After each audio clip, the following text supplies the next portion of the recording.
Hai teman-teman semuanya, ketemu lagi sama Aini di YouTube-nya Momen Paling Seru. Di video kali ini, aku akan share ke kalian gimana sih cara sederhana untuk melakukan proses evaluasi pencapaian dari resolusi tahunan yang lagi kita wujudkan. Kalau kalian belum tonton video aku tentang cara bikin resolusi, aku sarankan kalian untuk tonton video itu dulu. Untuk linknya aku udah taruh di atas, dan kalian bisa cek juga di deskripsi. Aku tahu kok, banyak orang yang kurang suka melakukan evaluasi dari rencana yang udah ditulis dan evaluasi terhadap kegiatan yang udah dilakukan. Tapi percayalah kalau evaluasi adalah salah satu bagian terpenting yang bisa bantu kita untuk cek apakah kegiatan yang kita lakukan udah berjalan sesuai rencana atau ada bagian yang emang perlu diperbaiki.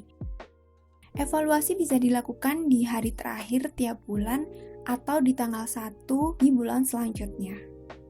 Menurutku, melakukan evaluasi dengan periode 1 bulan adalah waktu yang cukup pas. Nggak terlalu lama, nggak juga terlalu terburu-buru. Beberapa orang ada juga yang melakukan evaluasi dalam periode 2 bulan atau 3 bulan. Tapi perlu diingat lagi kalau melakukan evaluasi dalam kurun waktu yang terlalu lama itu punya kekurangan juga. Contohnya misalkan di tengah jalan tiba-tiba jadi merasa bosan, akhirnya bikin jadi nggak konsisten, lupa sama goals awal, dan parahnya jadi berhenti melakukan kegiatan itu. Ujung-ujungnya ya goals dan resolusi gagal tercapai. Jadi, aku sarankan kalau bisa rentan waktu evaluasinya jangan terlalu lama, supaya lebih terarah proses pencapaiannya dan juga mencegah supaya nggak keluar dari goals awal yang udah direncanakan.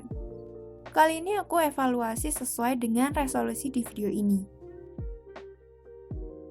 Resolusi yang udah dibuat kan ada 2, yaitu menulis novel dan menurunkan berat badan.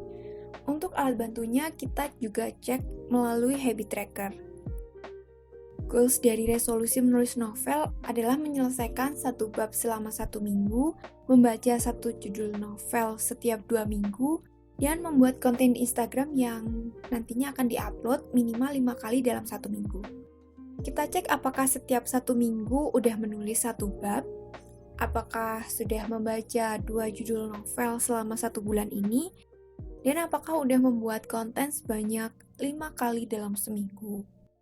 Kalau misalkan yang kalian capai itu nggak sesuai dengan goals, artinya nggak memenuhi target, catat berapa banyak aja yang udah memenuhi target dan yang berhasil kalian capai. Coba ingat juga, kenapa sih nggak bisa memenuhi target? Apakah kemarin karena sakit beberapa hari, pada akhirnya nggak bisa fokus menulis? Atau karena malas dan bosan, akhirnya nggak tergerak untuk melakukan goals kalian? Atau karena sibuk dengan kegiatan lainnya yang pada akhirnya goals yang udah kalian bikin ini jadi tersisihkan. Coba jabarkan penyebabnya, kenapa nggak memenuhi target, lakukan hal yang sama juga ke goals lainnya. Setelah mencatat pencapaian yang didapat dan juga menulis penyebab dari tidak tercapainya target, kamu bisa beri saran ke diri sendiri supaya di bulan selanjutnya itu goals kamu bisa tercapai dengan baik.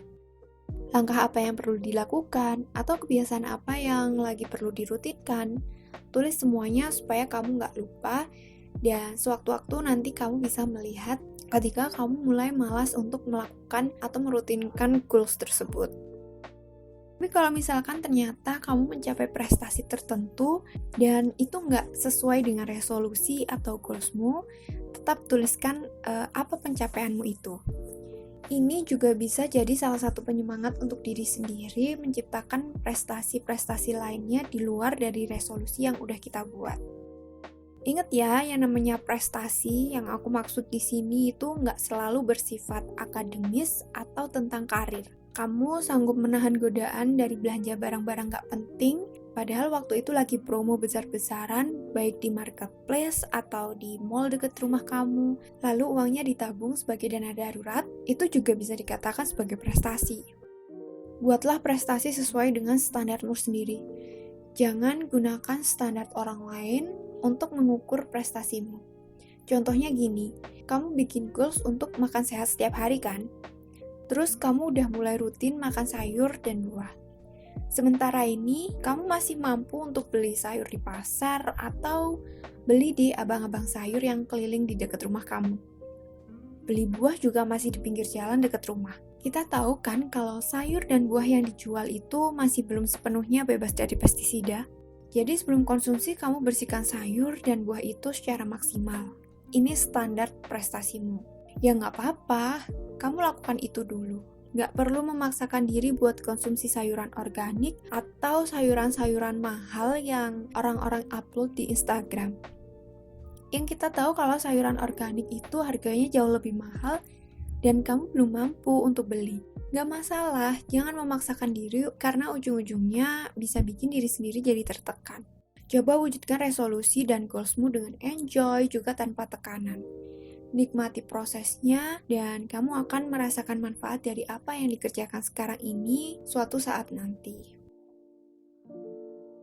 Jadi itu tadi adalah proses evaluasi terhadap pencapaian yang udah kita lakukan terhadap resolusi yang sedang kita wujudkan. Kalau teman-teman ada pertanyaan, kritik, saran, atau request tema apa yang perlu aku bahas, kalian bisa tinggalkan di kolom komentar. Kalau kamu suka dengan video ini, jangan lupa di like, jangan lupa share ke teman-teman kalian lainnya yang membutuhkan. Sampai ketemu lagi di video selanjutnya. Assalamualaikum.